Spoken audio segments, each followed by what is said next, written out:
గౌతమిపుత్ర శాతకర్ణి గురించి మనం మాట్లాడుకుంటున్నాం. గౌతమిపుత్ర శాతకర్ణి జయించిన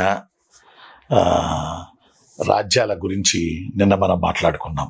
జయించిన రాజ్యాలకు సంబంధించిన విషయాలు. ఈరోజు ఆయన జయించిన పర్వత రాజ్యాల గురించి మనం మాట్లాడుకుందాం. గౌతమిపుత్ర శాతకర్ణి 23వ రాజు, 24 ఏళ్ళు ఏలాడు.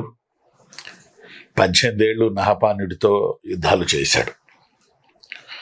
నహపానుడితో యుద్ధాలు చేసినప్పుడు, అంటే శకులతో యుద్ధాలు చేసినప్పుడు, ఆ ఎపిసోడ్ చాలా జైజాంటిక్ ఎపిసోడ్, ఒక గొప్ప ఎపిసోడ్ అది.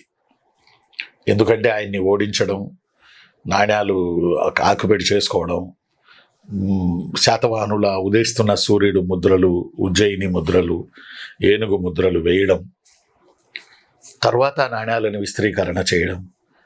విచిత్రం ఏంటంటే, ఒక రాజు ఒక రాజ్యాన్ని వేసేస్తే ఫస్ట్ పడేది ఖజానా మీదే. హిస్టరీలో ఫస్ట్ పడేది ఖజానా మీదే, చరిత్రలో.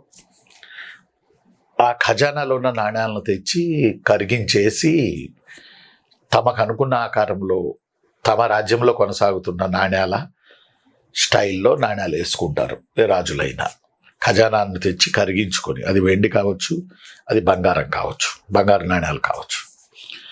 గౌతమిపుత్ర శాతకర్ణి వెరైటీ ఏంటంటే, ఆ నాణ్యాలని అలాగే ఉంచి నాణ్యాలపై ముద్రలు చెరిపేసి తన ముద్రలు వేసి ప్రతి నాణ్యానికి చిల్లు పొడిచాడు.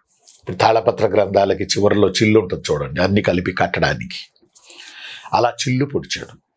అంటే ఈ చిల్లు పొడవడం లేదా పంచమార్కడ్ కాయిన్స్ అనే స్టైలు యాక్చువల్లీ శాతవాహనులది కాదు, మౌర్యులది.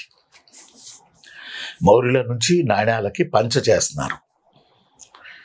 అదే అలవాటుతో గౌతమిపుత్ర శాతకర్ణి తనకు దొరికిన నహపానుడికి చెందిన వెండి నాణ్యాలు 13,200 నాణ్యాలపై ఇలా చిల్లు పొడిచి, ఏ పరికరంతో మరి చిల్లు పొడిచారో, చిల్లు పొడిచి తన ముద్రలు వేసుకున్నాడు. ఇదొక వెరైటీ.